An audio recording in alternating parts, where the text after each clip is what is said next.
पैसा लेकर के भदोही के उप जिलाधिकारी और नई बाजार की पुलिस चौकी दोनों लोगों की सहमति से ये कार्य कराया जा रहा है। और बात करने पर यह बताया जाता है कि खनन विभाग खनन का काम देखता है।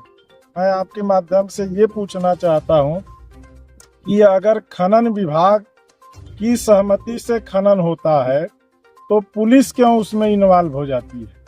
ये कानून व्यवस्था में कोई कानून से ऊपर नहीं है। तो अगर कानून का मजाक उड़ाया जाएगा, सरकार को बदनाम किया जाएगा, तो किसी भी स्तर तक जाने से कोई मुझे रोक नहीं पाएगा। तो आप मानते हैं कि जो यहाँ के अधिकारी हैं भदोही जिले के, वो भाजपा सरकार को बदनाम करने की कोशिश कर रहे हैं? अभी आपको कोई संदेह है क्या? नेताओं के बल पर जिला नहीं चल रहा है, इसको आप मान लीजिएगा। मैं कह रहा हूँ सरकार के निर्देश पर जिला नहीं चल रहा है, जिला चल रहा है ऐसे भ्रष्ट अधिकारियों के। तो देखिए भैया, ये तहसील में आप जाइए, आपको खतौनी चाहिए, पैसा दीजिए, घरौनी चाहिए, पैसा दीजिए, आपको हलफनामा बनवाना है, पैसा दीजिए, आपका कोई पैमाइश करानी है, पैसा दीजिए। अगर आप पैसा देते तो आपका काम होना तय है। अगर आप पैसा आप नहीं दे रहे हैं तो कहाँ चक है, कहाँ अचक है, कहाँ ग्राम समाज है, कहाँ नाली है, कहाँ नाला है, कहाँ वन है, किसी चीज का कोई मायने नहीं। बस पैसा मिला कि कानून का पालन हो जाएगा, और पैसा नहीं मिला तो सारे कायदे कानून रखे जाते। मैं वही प्रशांत सिंह चिट्टू हूँ कि डीपीआरओ के मामले में मैं गौरांग राठी के पास मिलने गया था और उन्होंने मिलने से मना कर दिया। आपको जानकारी दे रहा हूँ, चुनाव आयोग ने एक रोक लगाया था कि किसी अधिकारी का ट्रांसफर नहीं होगा, और ये रोक 15 जनवरी तक प्रभावित। चले गए कि नहीं? यहाँ से चले गए, ट्रांसफर हो गया उनका ना। मैंने अपने साहस और अपने सामर्थ्य पे उनका ट्रांसफर करवाया। तो ये देखिए भैया, प्रशांत सिंह चिट्टू जिन्होंने यहाँ के जो डीएम थे गौरांग राठी, उनको अपने साहस और पराक्रम के बल पे उनका ट्रांसफर तक करवा दिया। उसके बाद राकेश कुमार डीपीआरओ थे, एडीपीआरओ थे। चार्ज क्या था? डीपीआरओ का। प्रधानों का शोषण करते थे। इसी जिले में उनको एडीपीआरओ के पोस्ट पे मैंने उनको पोस्ट करवाया, और वो शर्म के मारे स्वतः जाकर के शासन में लिख करके दिया और यहाँ से चले गए। तो जो अधिकारी यहाँ भ्रष्टाचार करेगा वो स्वतः चला जाएगा, इसकी हैसियत मैं रखता हूँ। तो ये देखिए भैया, प्रशांत सिंह चिट्टू ने कहा कि जो भी अधिकारी यहाँ पे इस भदोही ब्लॉक में या भदोही जिले में अगर वो इस तरह के कारनामे करता है तो निश्चित रूप से मैं हैसियत रखता हूँ कि उसको यहाँ से ट्रांसफर करवा दूंगा, नहीं तो वो खुद यहाँ से जिला छोड़ के चला जाएगा।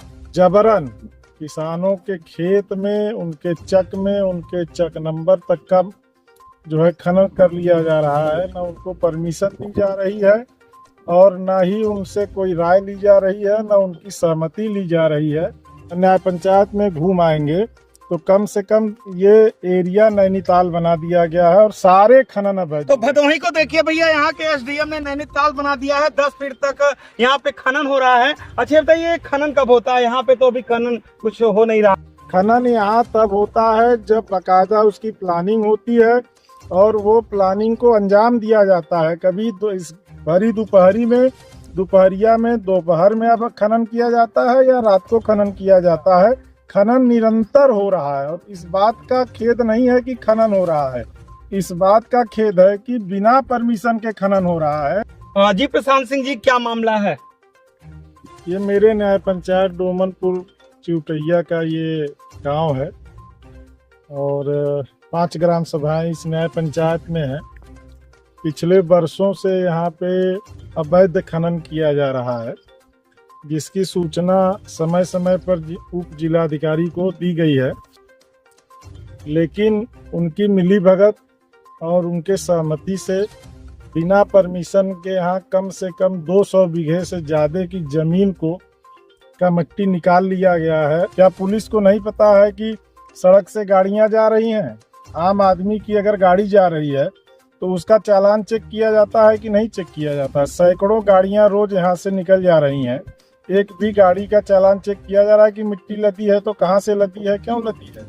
पहली चीज तो लोकल चौकी और दूसरी चीज राजस्व विभाग, जो यहाँ के वर्तमान एसडीएम है, उनको मैंने 4 बार इस विषय को लेकर के अवगत कराया और उनके न सुनने के बाद कल मैंने जिलाधिकारी महोदय से तब बात की कि इसी खनन के झगड़े को लेकर के कल यहाँ के यादव और ठाकुरों में मारपीट हुई है और ये व्यवसाय अवैध रूप से एसडीएम यहाँ के करवा कौन है एसडीएम इस समय वर्तमान में? मैं कंफर्म तो नहीं हूँ, मैं बहुत ज्यादा एसडीएम के यहाँ जाता नहीं हूँ। आपने देखा होगा कि मैं तहसील थाने में कभी जाता नहीं। उसका तो कारण क्या उनको अधिकार है इस तरह से अवैध खनन कराने का? अब ये तो जिलाधिकारी महोदय तय करेंगे ना कि किसको अधिकार है। आप यहाँ से अगर कैमरा आप घुमाइए तो आप जहाँ खड़े हैं यहाँ की गहराई देख लीजिए और वो सामने बाइक जो जा रही है वो पिच रोड है, वहाँ की गहराई देख लीजिए। 10 फीट का अंतर आएगा जी। 10 फीट ये गड्ढा, अगर ये जगह गड्ढा हो गई है। तो आप लोगों ने कभी यहाँ पे चेक किया कागज वगैरह है उनके पास खनन करने वाले का कि नहीं? तो भाई इसमें आप देख रहे हैं ग्राम समाज की भी जमीन जो है खन ली गई है, तो ग्राम समाज मैं देखूंगा। ये काम तो लेखपाल का होता है ना कि लेखपाल अपने ग्राम सभा अपने परगना में रहेगा। अगर कोई अवैध खनन हो रहा है या राजस्व का कोई मामला है तो उसको लेखपाल अवगत कराएगा ना अपने सक्षम अधिकारी को कि मैं अवगत कराऊंगा। मैं तो टेलीफोन से अवगत कराता हूँ, हाँ, लेकिन अब कागज से भी अवगत कराने जा रहा हूँ। पत्र बन चुका है, मैं जिलाधिकारी महोदय को पत्र दूंगा और उनसे कहूंगा कि इस मामले में जितनी दूर तक खनन किया गया है उसकी जांच वो करवाएं और जो दोषी है उसके खिलाफ कठोर कार्रवाई करें।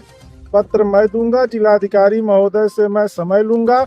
अगर उस तय समय में उन्होंने उचित कार्रवाई की तो ठीक है, नहीं तो उन्हीं से परमिशन लेकर के जो है मैं इसी जगह पे धरना प्रदर्शन करूंगा। अगर वो उसकी भी परमिशन नहीं देंगे तो मैं यहाँ जबरन धरना प्रदर्शन पे बैठूंगा। ये मेरा न्याय पंचायत है, यहाँ का सौहार्द बिगाड़ा जा रहा है, यहाँ का माहौल बिगाड़ा जा रहा है, यहाँ अपराध को, गुंडई को बढ़ावा दिया जा रहा है, जो भारतीय जनता पार्टी के सरकार में संभव नहीं है। अब तक का इतिहास है कि मैं निर्विरोध यहाँ का क्षेत्र पंचायत सदस्य और दोनों बार निर्विरोध ब्लॉक प्रमुख बना हूँ। मैं जात की राजनीति नहीं करता, मैं संबंध की राजनीति करता हूँ। मेरा कहना ये है कि इस तरह के अनैतिक कार्य को अगर बंद नहीं किया गया तो ये आंदोलन का रूप ये मामला पकड़ेगा। तो प्रशांत सिंह चिट्टू ने एक बड़ी बात कही है कि अगर ये अवैध खनन नहीं बंद किया जाएगा तो निश्चित रूप से ये धरना करेंगे, आंदोलन करेंगे।